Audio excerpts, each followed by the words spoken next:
Las opiniones vertidas en el siguiente programa son responsabilidad exclusivamente de los conductores e invitados y no representan, necesariamente, la opinión de quienes forman parte de TVUGED. Sin embargo, han sido incluidos en la programación como fomento a la libertad de expresión.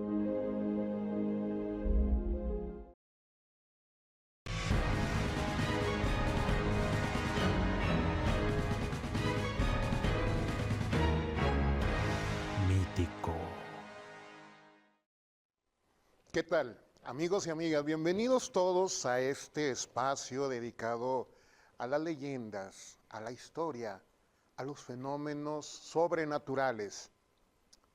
En esta ocasión vamos a ver la historia de un templo, además de dos leyendas muy relacionadas a él. Si existe aquí en la ciudad de Durango un templo que tenga una relación directa con la vida y la historia de un servidor, es este templo de San Agustín. Yo fui criado y formado en la religión católica. Mi mamá es muy devota y ella fue catequista en su momento de este templo. Yo fui al catecismo en este templo. Y además de los recuerdos gratos que tiene para mi persona, también hay eventos sobrenaturales, leyendas y muchas curiosidades.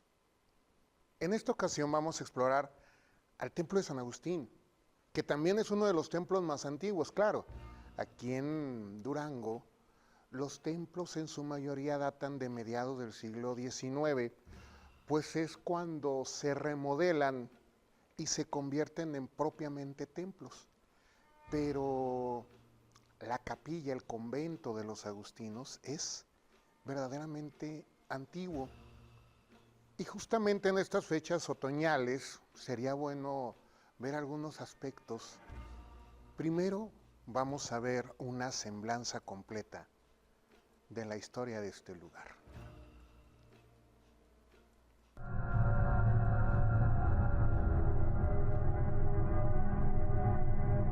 Lugares míticos. Me encuentro en el templo de San Agustín. Ustedes, queridos amigos, de todas las partes de nuestra República Mexicana, deben de saber que este templo que está a mis espaldas es sin lugar a dudas un lugar mítico. ¿Historia? Historia tiene mucha. El templo de San Agustín data de 1636. Desde luego no como lo conocemos en este momento. Comienza como una capilla y eventualmente se va extendiendo, primero en sus huertos, luego en su convento y finalmente para mediados del siglo XIX se termina la bellísima construcción que tengo a mis espaldas.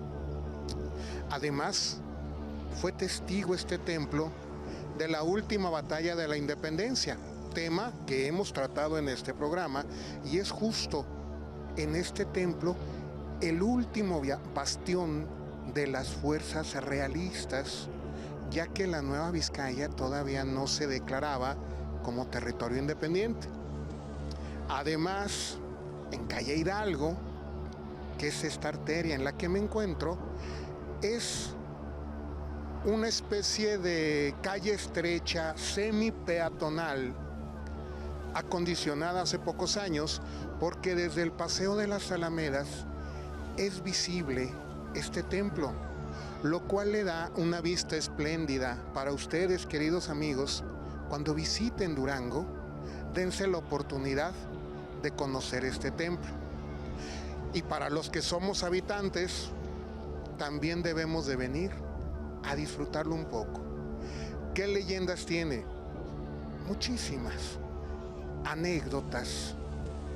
Y a lo largo de tantos siglos de existencia es inevitable que cuente tantas historias. Tiene la leyenda de que la bellísima escultura del Nazareno, de el Cristo que tiene, de estas esculturas de talla española, particularmente es de Sevilla, que tiene mucha devoción entre los fieles.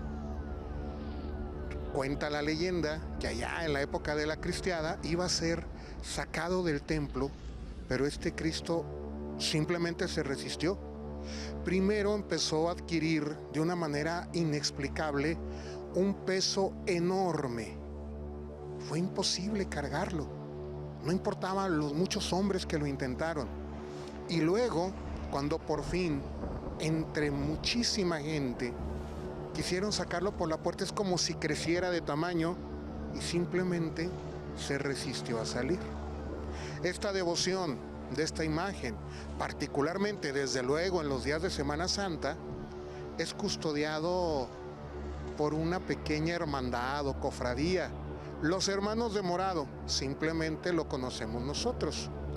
Tiene su símil, desde luego en España, particularmente en Granada, en 1680 comienza la hermandad del Santísimo Cristo de San Agustín, pero eventualmente tendrán personalidad propia. Muchos de los hombres que pertenecen a esta hermandad vienen de aquí, del Nayar, y están ahí fieles siempre en los días de Semana Santa. Es un espectáculo pintoresco que vale la pena ser presenciado. No solamente eso, es de estos templos que guarda las tradiciones casi íntegras.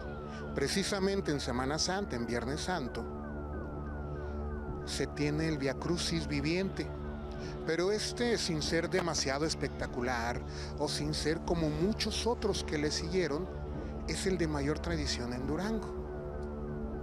¿Quieren otra buena anécdota? Otro motivo más para visitarlo. Durante las posadas, a partir del 16 de septiembre, las esculturas bellísimas, de una talla impecable, son una escultura realmente bella, también tiene muchas décadas, que es justamente la misma imagen. Hace décadas, cuando los niños íbamos a las posadas, que era un poco soso, cansado, estar todo el rosario. Y luego este breve recorrido de los peregrinos, después si había suerte, algún aguinaldo, y la última posada, un par de piñatas para los niños. Deseábamos los niños y los jóvenes de la época que hubiese más, que hubiese fiestas más tarde, más alegres, y poco a poco se empezaron a gestar las posadas como una simple reunión social. Y hoy paradójicamente es justamente lo contrario. La gente empezamos a buscar esos rincones tradicionales, vivir una posada como las que vivimos cuando éramos niños, vivir una tradición como las que nos daba identidad como pueblo mexicano. Por eso en esta ocasión, queridos amigos, los invito a venir aquí, al Templo de San Agustín. Los invito a asistir a una posada que están próximas a estas fechas. Los invito a ver el Vía Crucis, el altar del Jueves Santo, la hermandad de los de Morado, muy de Durango. Hasta pronto.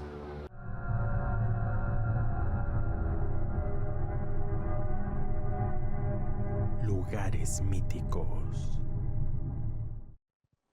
Ahora que hemos visto esta pequeña cápsula de solamente algunas de las peculiaridades de este templo, es hora de ver un poco de los aspectos sobrenaturales que tiene, que verán ustedes que son historias fascinantes. Deben de saber que en el ala derecha de este templo está el altar consagrado a Nuestra Señora del Socorro. Esta imagen también de el más puro barroco español fue traída por el gobernador Juan Manuel Flores, y dicen que su esposa era tan devota que le mandó a hacer a esta imagen riquísimos vestidos con cualquier tipo de ornamento, por costoso que éste fuera, porque así le demostraba su devoción. Y este altar permanece ahí, y ahí está la imagen. Y ahí está este pequeño espacio donde mucha gente ha mostrado su devoción. Y justamente a un lado de ella está un cuadro enorme de María Auxiliadora con todo tipo de estos colguijes llamados milagros. Y desde luego están ahí las ánimas del purgatorio. Una devoción muy peculiar, particularmente aquí en México. Una devoción que tiene varias aristas porque pertenece a estos santones, a este santo popular, particularmente una ánima a la que el folclore suele llamar el ánima sola. Y es ahí que en una ocasión, a pleno mediodía, con el templo bastante solo, solamente un par de fieles, en esta ala estaba una señora rezando, completamente cubierta en su cabeza, vestida de negro. Esto no es raro, era el atavío natural de esas mujeres de antaño, esas mujeres que tenían todavía esta imposición de cubrir su cabeza y el hombre de descubrirla. El sacristán ve a la señora orando, no le extraña, pero al cerrar la puerta se da cuenta que salieron un par de feligreses, pero no ella. Va a la busca, no la encuentra. Y asume que salió por un acceso secundario y que él simplemente no la vio. Cuando este evento se repite un par de veces empieza a ser extraño, pero cuando este evento fue en la noche, cuando el sacristán puede ver que estaba en ese mismo lugar una señora orando, llegó a la conclusión de que estaba atada y penaba por la devoción al ánima sola, cuya historia vamos a analizar completa después de este corte comercial.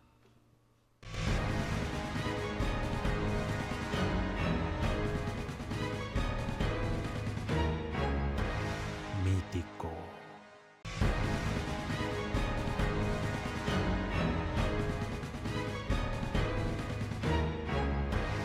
Mítico. El ánima sola. Primero hay que desmenuzar un par de conceptos. En primer lugar, el purgatorio. El purgatorio es instituido por la Iglesia Católica en el Concilio de Trento. No fue una imposición vacía, sino que venía de la interpretación de varias menciones en las Escrituras que forman esta idea del lugar en donde estas pequeñas manchas, errores, equivocaciones, que no son suficientes para ser condenados, los lleva a este lugar intermedio donde sí hay sufrimiento, pero no será eterno. Eventualmente van a poder acceder al paraíso. Esto genera desde luego una devoción multitudinaria porque la gran mayoría de las personas sabe que no va a tener esta ánima impoluta, completamente libre de cualquier tipo de mancha, como para poder llegar directamente al paraíso. Entonces, como la mayoría entiende que su estadía va a ser poca o mucha en este lugar, la devoción a las ánimas del purgatorio tuvo un efecto muy positivo entre las personas. Este es el purgatorio. Así se quedó para la Iglesia Católica. Ahora, los santos populares, inevitablemente hay santos que no son santos o que lo fueron y no son reconocidos. Hay un proceso que tiene que pasar la persona para alcanzar el estatus de ser santo. Recordarán ustedes que hace no muchos años es cuando Juan Diego por fin alcanza el estatus de santo, todavía por su santidad Juan Pablo II, y es cuando después de una larga serie de debates, la Iglesia puede nombrar quién es suficientemente bueno para alcanzar el estatus de santo. Hay muchos que no lo son. Hay muchos personajes que no están canonizados, que no son beatos, pero que tienen este mote: el niño Fidencio, la Santa Muerte, y entre todos estos vamos a destacar al ánima sola. La ánima sola tiene una característica popular muy importante. La ánima sola en realidad es una entidad milagrosa, muy milagrosa. Dicen que es infalible y que siempre te escucha. Pero esta misma potestad le da tintes algo siniestros, porque esta ánima puede actuar para hacer daño a otras personas. Incluso puede hacer que se separen las parejas, puede apresurar la muerte de alguien, puede cobrar venganza. Y se toma estas libertades porque está ansiosa de dejar este lugar de sufrimiento y necesita los rezos, y necesita las veladoras, y necesita los milagros. Por eso esta ánima sola, que se representa como una joven bella, de pelo largo, encadenada y entre llamas, y que curiosamente en una de las representaciones más famosas del purgatorio está aislada. El ánima sola, esta mujer que parece estar aparte del grupo de ánimas que están suplicando la redención que les puede ofrecer María Santísima. Esta ánima sola tiene dos historias. La primera, desde España, algo bastante más sencilla, que es la hija de un noble con una devoción absoluta por ayudar a los pobres. Devoción que despierta la ira del padre y que causa un pleito irreconciliable entre ellos. Pero debemos de tomar en cuenta que honrarás a tu padre y a tu madre es uno de los mandamientos. Entonces, ponerse en contra del padre genera en esta bondadosa muchacha una culpa tan grave, porque esto llega hasta el juicio en donde ella morirá quemada en la hoguera, sin arrepentirse de esto, y por eso quedará su ánima ahí en el purgatorio. La leyenda latinoamericana es un poco más encantadora.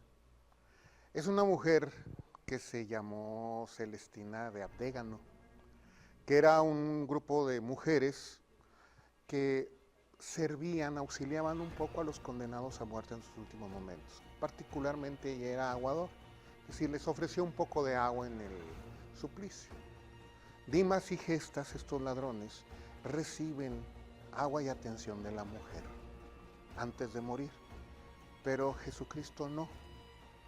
Ella le teme a la chusma enardecida que pedían la muerte de este justo, de este inocente.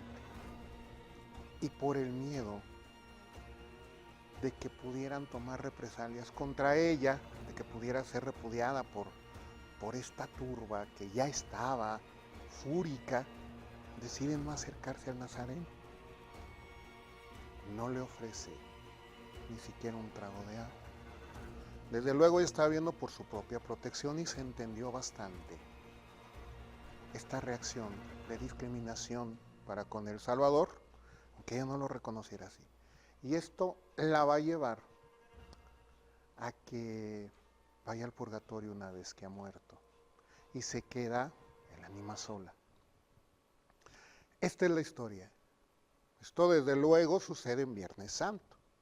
¿Cuál es la devoción entonces? Cuando se le pide un favor, que es casi completamente seguro que lo va a cumplir, hay que llevarle 9 veladoras, 9 viernes, sin que falte uno solo, y dedicarle los rezos para las benditas ánimas del purgatorio. Y si falta, esto es lo que hace diferente a este santón, a este santo popular. A diferencia de los demás, el ánima sola, aparte que se toma estas libertades de hacer estos favores que son milagros, que rayan en la brujería y en el maleficio, también es un ánima vengativa, es un santo peligroso, porque éste puede volverse contra quien lo ha invocado. En una ocasión, una señora había solicitado los favores del ánima sola, que habían sido cumplidos. Ella, una persona devota que siempre llevó sus veladoras a todos los santos, no pudo evitar que un contratiempo le impidiera poner la veladora en su propia casa, porque tenía un altar dedicado a las ánimas del purgatorio. Tenía un cuadro con un reclinatorio y con ahí sus veladoras. Apenas ese mismo día al anochecer, apenas unas horas después, tocan a su puerta. Desde luego la señora es precavida y primero se cerciora de quién es este extraño que llama a su puerta ya por la noche. Es una vieja amiga. Si bien le extraña un poco la visita inesperada, le alegra mucho ver a esta persona que, aunque son de una amistad profunda, tenían años que no se veían, un par de años, sin verla ni saber de ella. La invita a pasar. Su amiga entra, cierra la puerta y cuando se gira a su amiga, ya no es más que una sombra, una persona oscura que parece extenderse en el piso como si fuera agua, como si se comenzara a hacer un charco, pero de infinita negrura. Y en vez de reducir este tamaño, pasa lo contrario, se empieza a hacer grande esta sombra y toma por los cabellos a la mujer y le empieza a dar una tremenda golpiza. La señora, desesperada entre sus ropas, alcanza su rosario y comienza a pedir perdón y comienza a rezar. Y en cuanto acepta su culpa y entiende que es el ánima sola, la sombra desaparece, la oscuridad se diluye. Ella promete comenzar de nuevo los 9 viernes. Enciende la veladora y a partir de ese momento y durante lo que restó de vida, nunca le faltó ni un rezo ni una veladora al ánima sola. Es por eso que quizá esta extraña mujer que se ve en este altar del templo de San Agustín tenga una deuda con esta vengativa ánima sola. ¿Han escuchado ustedes, queridos amigos, esta leyenda de los santos populares que, si bien son de orígenes bastante dudosos, hay que ver a los santos actuales, son un reflejo fiel de la cultura, de las creencias y de las necesidades de un pueblo? Es como siempre les digo, a través del folclore, de leyendas, de aparecidos, de historias, a través de lo que es mítico, podemos interpretar a toda una cultura. Gracias por su atención y hasta el próximo episodio de Mítico.